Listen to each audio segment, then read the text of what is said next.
श्री शिवाय नमस्तुभ्यम ओम नमः शिवाय। स्वागत है आपका मेरे चैनल स्प्रेडिंग स्पिरिचुअलिटी में। आज की इस वीडियो में हम भौम प्रदोष व्रत कथा सुनेंगे। दोस्तों, प्रत्येक मास में आने वाले शुक्ल पक्ष और कृष्ण पक्ष की त्रयोदशी तिथि को प्रदोष व्रत रखा जाता है। यह विशेष दिन शिव जी की आराधना के लिए समर्पित होता है। पंचांग के अनुसार अश्विन मास का आखिरी प्रदोष व्रत 15 अक्टूबर दिन मंगलवार को रखा जाएगा। मंगलवार को पड़ने की वजह से इस व्रत को भौम प्रदोष व्रत कहा जाता है। दोस्तों, अच्छे स्वास्थ्य और दीर्घायु के लिए यह भौम प्रदोष व्रत रखा जाता है। भौम प्रदोष व्रत के दिन शिव जी की पूजा आराधना के साथ हनुमान जी की भी पूजा अर्चना की जाती है। कहा जाता है कि इससे मांगलिक दोष से छुटकारा मिलता है। दोस्तों, बिना किसी देरी किए कथा की शुरुआत करते हैं। बोलो ओम नमः शिवाय। सूत जी बोले, अब मैं मंगल त्रयोदशी प्रदोष व्रत का विधि विधान करता हूँ।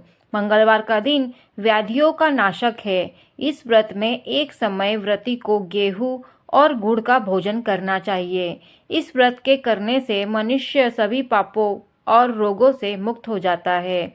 इसमें किसी प्रकार का संशय नहीं है।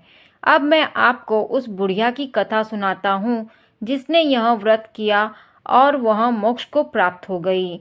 अत्यंत प्राचीन काल की घटना है। एक नगर में एक बुढ़िया रहती थी। उसके मंगलिया नाम का एक पुत्र था। वृद्धा को हनुमान जी पर बड़ी श्रद्धा थी। वह प्रत्येक मंगलवार को हनुमान जी का व्रत रखकर यथाविधि उनको भोग लगाती थी। इसके अलावा मंगलवार को न तो ये घर लिपती थी और न ही मिट्टी खोदती थी। इसी प्रकार से व्रत रखते हुए जब उसे काफी दिन बीत गए तो हनुमान जी ने सोचा कि चलो आज इस वृद्धा की श्रद्धा की परीक्षा करें। वे साधु का वेश बनाकर उसके द्वार पर जा पहुँचे और पुकारा, है कोई हनुमान जी का भक्त जो हमारी इच्छा पूरी करे।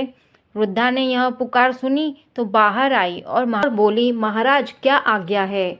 साधु वेशधारी हनुमान जी बोले कि मैं बहुत भूखा हूँ, भोजन करूँगा, तू थोड़ी सी जमीन लिप दे। वृद्धा बड़ी दुविधा में पड़ गई। अंत में हाथ जोड़कर प्रार्थना की, हे महाराज, लिपने और मिट्टी खोदने के अतिरिक्त जो काम आप कहे वह मैं करने को तैयार हूँ। साधु ने 3 बार परीक्षा लेने के बाद कहा, तू अपने बेटे को बुला, मैं उसे औंधा लिटाकर उसके पीठ पर आग जलाकर भोजन बनाऊंगा।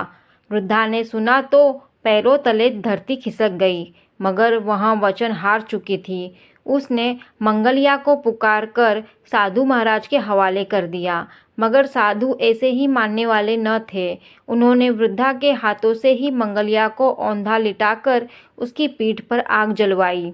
आग जलाकर दुखी मन से वृद्धा अपने घर के अंदर जा घुसी।